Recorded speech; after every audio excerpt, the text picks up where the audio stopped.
వెంకటరెడ్డి గారు, తెలుగు పూర్వ శాఖ అధ్యక్షులు, ఉస్మానియా యూనివర్సిటీ. వీరితో నాకు ఉన్నటువంటి సంబంధము, అనుబంధము, బాంధవ్యము అన్నీ కూడా చాలా గొప్పది. నేను చిన్నప్పటి నుండి కూడా వీరిని చూస్తున్నాను. ఆయన ప్రేమతో నన్ను ఒక్కొక్కసారి అక్క అంటాడు, ఒక్కొక్కసారి సరోజమ్మ అంటాడు. ఏదో అలా గడిచిపోతుంది. నేను కూడా తమ్ముడు అనే భావిస్తాను. మరి ఆయన నాకు చేసినటువంటి మంచి ఏంటో ఆయనకు తెలియదు, నాకు తెలియదు. కానీ మంచి మాత్రం చాలా చేశాడు నాకు. ఎందుకంటే నాకు సాహితీ లోకంలో ఒక అపూర్వమైనటువంటి అవకాశాలను ఎన్నో ఇచ్చి నన్ను ముందుకు నడిపించాడు. కసిరెడ్డి వెంకటరెడ్డి గారికి నా యొక్క అభినందనాలు. మరి అలాగే ఇప్పుడు మన బుర్ర వెంకటేశం గారు, ఐఏఎస్ గారు, వారు మా ప్రాంతం వారని తెలిసింది. అందుకు నేను చాలా సంతోషపడుతున్నా.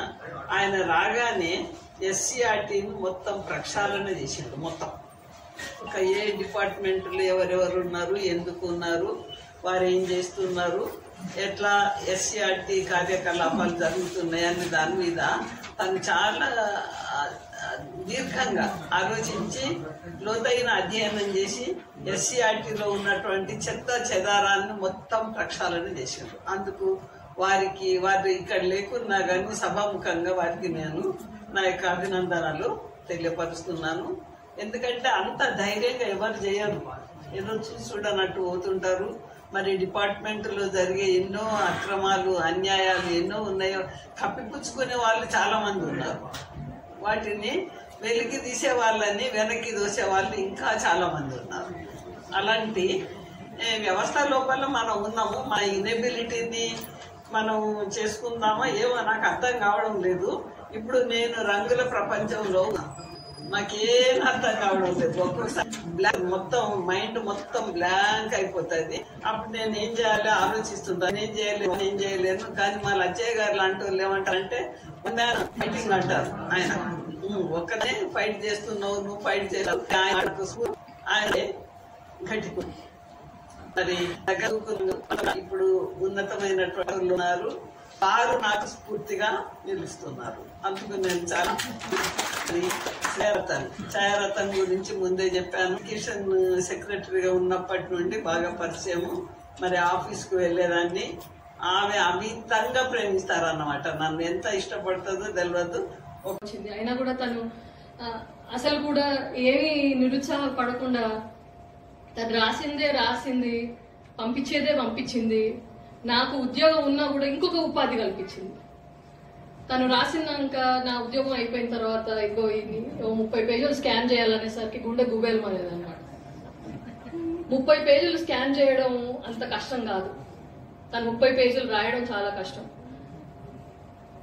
మొదట్లో తను రాస్తుండగా అనిపించేది, ఎందుకమ్మా ఇంత దూరం ఉండి అనవసరంగా ఊబిలో పడతావు అంటే, నీకు తెలీదు, నువ్వు నేను చెప్పింది చెయ్యి, నీకు అర్థం కాదు పో, నువ్వు అమెరికన్, నీ మొహానికి తెలుగు కూడా రాదు, తెలుగులో మాట్లాడలేవు, రోజరీ కాన్వెంట్ లో పంపించాను కనుక నీకు ఏం వస్తుందో ఏం రాదో తెలీదు, నీకు ఎవడిచ్చాడు 80 మార్కులు తెలుగులో 10వ తరగతిలో.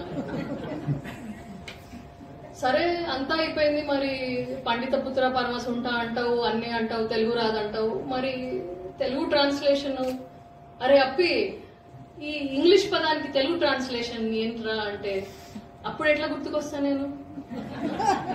అప్పుడు బాగానే గుర్తుకొస్తాను.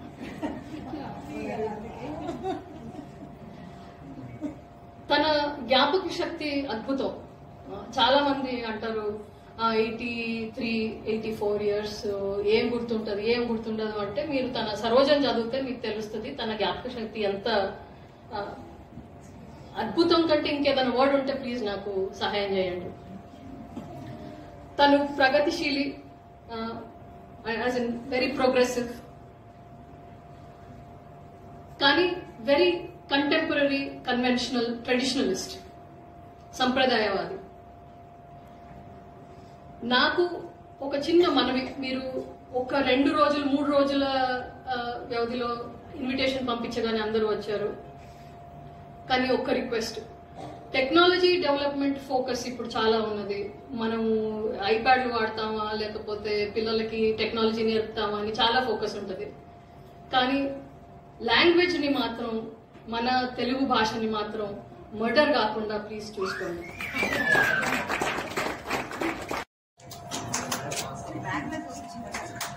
తర్వాత సంక్షేట్ శ్రీనివాస్ గారికి ఆచార్య కసిరెడ్డి వెంకటరెడ్డి గారు.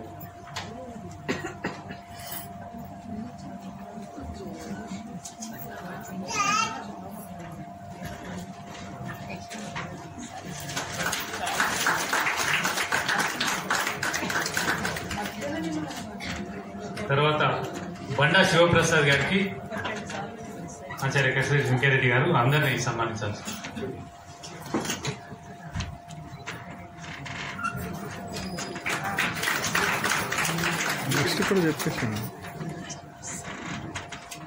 తర్వాత డాక్టర్ బొడ్డు ప్రభాకర్ గారు.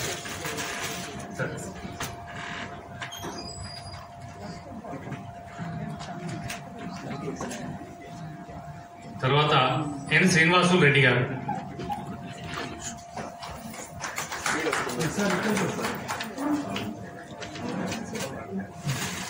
తర్వాత ఎన్ శ్రీనివాసు రెడ్డి గారు.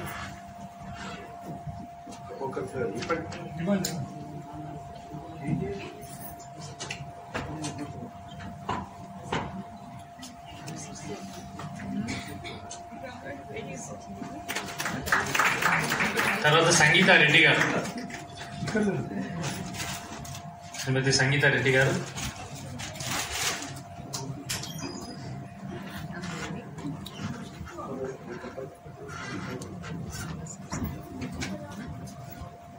అపర్ణ కడారి గారు చే సన్మానం.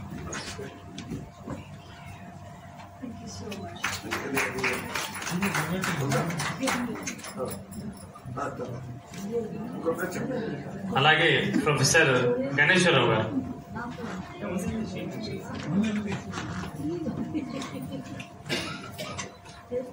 ప్రొఫెసర్ గణేశ్వరరావు గారు, రామవరం గణేశ్వరరావు గారు.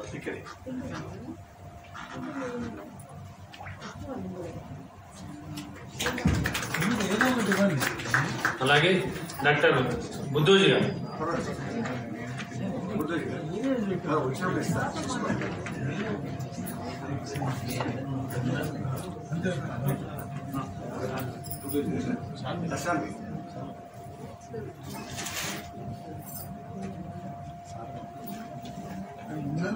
ఇచ్చేయండి అట్లనే తీసి ఇచ్చేవరకు అంత టైం పడుతుంది. ఇచ్చేస్తే వాళ్ళు వేసేస్తారు. ఒక తోట 250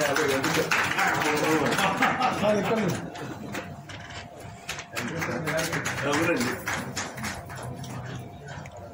ఆ రోజు ఉపాధ్యాయ దినోత్సవం. తర్వాత అపర్ణ కడారి గారు.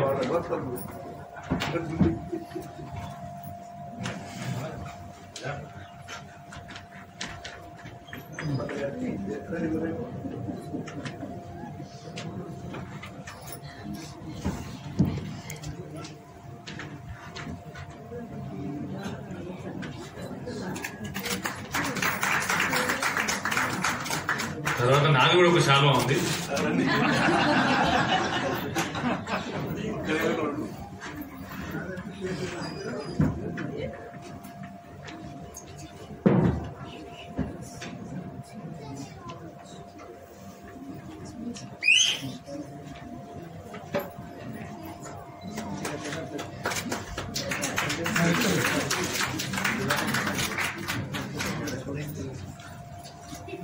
తర్వాత మనల్ని పద్యాలతోని అలరించినటువంటి చిక్కా రామదాస్ గారు.